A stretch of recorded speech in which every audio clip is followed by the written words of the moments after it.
আচ্ছা, আমি আপনাকে একটা বিষয়ে জানতে চাই, যে বিষয়টা হলো যে এই যে আমি বলতে চাই যে এই যে বঙ্গবন্ধু যে কর্নারটা, সেটা অবহেলায় অযত্নে আপনি একজন এই সাব রেজিস্ট্রার হয়ে এটা কিভাবে ওইটা ওইভাবে থাকে?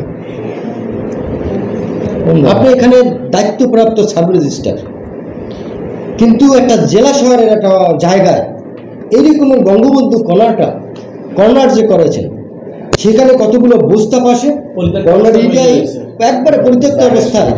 হ্যাঁ, কেন সেটা এইভাবে, কেন সেটা কেন? না না না, বসেন বসেন, আপনি বসেন।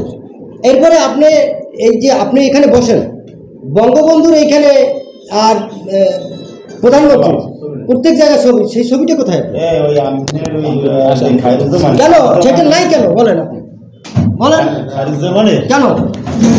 আরে ভাই বলবেন তো। এই অফিসে আসলে আমরা সবাই হয়রানির শিকার বিভিন্ন কায়দায়। বলেন তো আসলে কী ধরনের হয়রানি করে? এই যে টাকা পয়সা, তারপর আসলে বসার জায়গা নাই, স্থান নাই, এরপরে একটু টিকুটেকি হইলেই টাকা ছাড়া কোনো বিকল্প নাই। এটা কোন অফিস? এটা পটুয়াখালী সাব রেজিস্ট্রার অফিস। পুরো মনে হয় কত রেজিস্ট্রি করাবি, কয়েকদিন ধরে করছি, যারা আনতো করাইতে না বই দিচ্ছি। আমরা তো পোস্টার অফিস বই দিয়েছি। আর অফিসে একটা বহন নেওয়ার ব্যবস্থাও থাকে না, অফিস করিতেছে। শেখ হাসিনার নাম ধরে তো আমরা নৌকমাত্রায় দিয়ে পাইছি। আমি এসেছি এখন পটুয়াখালী সাব রেজিস্ট্রার অফিসে। তা আজকে আপনাদের একটি বিষয় আমি দেখাবো, যার জন্য এই বাংলাদেশ আসলে সোনার বাংলা গড়ার লক্ষ্যে যিনি তার জীবন প্রাণ দিয়ে চেষ্টা করে, জীবন দিয়েও এই বাংলাদেশটাকে আসলে একটি সোনার বাংলায় রূপান্তরিত করেছেন। কিন্তু এই সাব রেজিস্ট্রার অফিসে এসেছি আমরা, দীর্ঘদিন যাবৎ এখানে দেখেছি যে এখানে একটি বঙ্গবন্ধু কর্নার রয়েছে। আপনারা দেখছেন কত অবহেলায় অযত্নে যে এই কর্নারটি রয়েছে।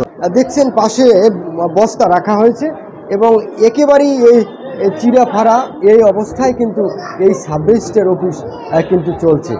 এটা আমরা দীর্ঘদিন যাবৎ দেখেছি। অনেক লোক এখানে এসে কিন্তু এই বিষয়টা নিয়ে কিন্তু আসলে কথা বলছে যে এই বঙ্গবন্ধু কর্নার তো এভাবে হতে পারে না।